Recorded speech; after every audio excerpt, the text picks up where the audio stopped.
Hello, this is Penny. Today is going to be a busy day for me.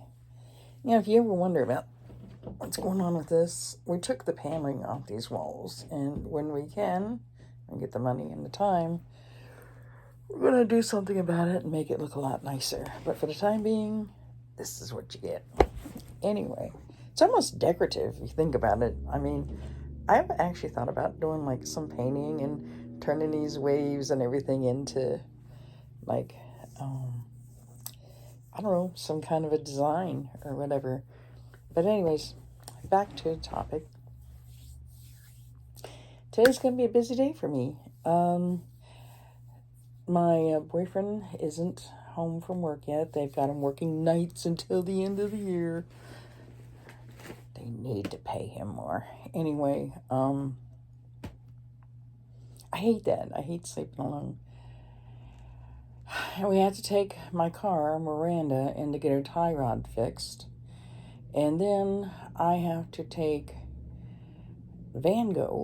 my van, to my daughter's apartment, which she lives in an upstairs apartment. So, of course, I'm just going to be staying downstairs, and her husband are going to be taking shelves that don't fit into their car and putting it into Vango.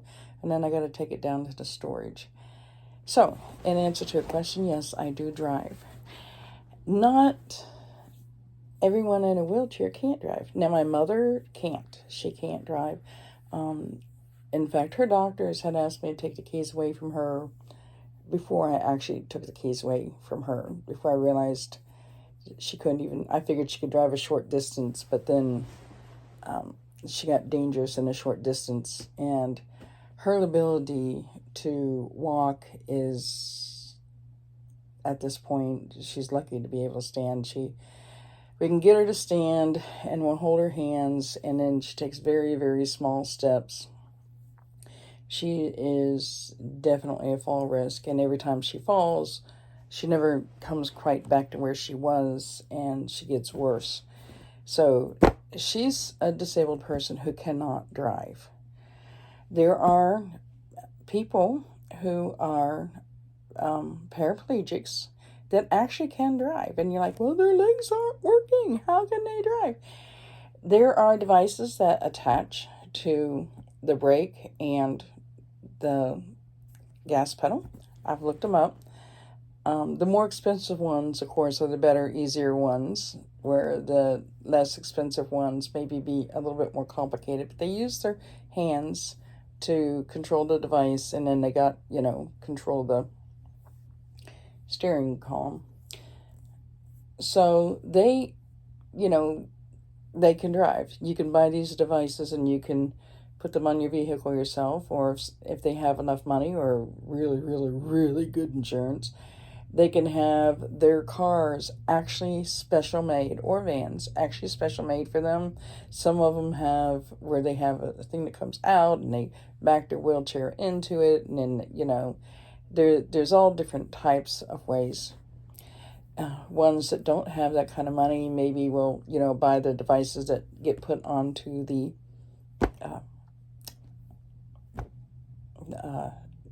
brake and the gas pedal, and have their own way of getting into their vehicle. If they have a van, perhaps they do the butt scoot thing. Like, I'm not going up my daughter's stairs. She lives in an upstairs apartment. I may or may not be able to walk up the stairs. Sometimes, it's painful enough for me to walk. And sometimes, if I walk up the stairs, it could be extremely, by the time I get up there, I barely make it. And since, as time goes on, my, everything is getting worse for me, it's pretty dangerous. But if I absolutely had to, I could sit and butt scoot up the steps. Like, you sit and then put the butt up this step, and that step, and that step, and that step, and then do that on the way down. But I'm not going to do that. It takes a lot of effort. And for somebody like me who gets fatigued very easily, that would pretty much take me out for the rest of the day. And I need all the energy I can get. So, yes, I can drive. I don't drive as much anymore because of the fatigue. And yes, people who are paraplegics, which I'm not paraplegic, can drive, but they have to have special equipment in their car. And, yeah. So the answer to can I drive as a disability person? Yes. I don't drive that much because of the fatigue, but I can drive. And when I'm driving the van, Van Go is her name, I like to take my cane because it helps for me to be able to get up and down. Usually Bill will drive, and then Bill will get my wheelchair for me. That day that I was watching the Karen, I was trying to reach back when I put the phone up by the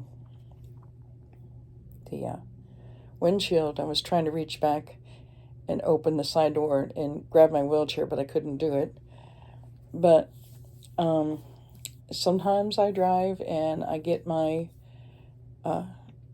cane out, and it helps me to get down without coming down too hard. And then if I'm by myself, I will pull out my wheelchair. If I have it in the back, I'll have it unfolded and then just grab it and pull it down. Or sometimes when I do that, I just go around the back and open the door and then grab the wheelchair and put it down, and then I just gently come down to where the wheelchair is at. I'm trying to figure out, I've already from the passenger side been able to fold my wheelchair and put it in between the seats if there's nothing in between there, and flip it. But I have not done it from the driver's side, and I want to start doing it from the driver's side because if I can, I had not done it because I'm afraid of hitting the steering column. My wheelchair will fold down and the back will fold down. I can take the wheels off, but I haven't. And I just hadn't tried it from the driver's side yet, and a lot of times there's stuff in the middle anyways, but if there isn't, to me that would be an easier way of doing it than the way I've been doing it, because it is getting more and more difficult. I'm really hoping this doctor I'm going to will help so that perhaps I won't need a wheelchair as much, and that I won't have the flare-ups that I have. I could go several days with no flare-ups, but I am in pain. I'm in pain right now. I'm in pain 24/7. There is always something on me hurting.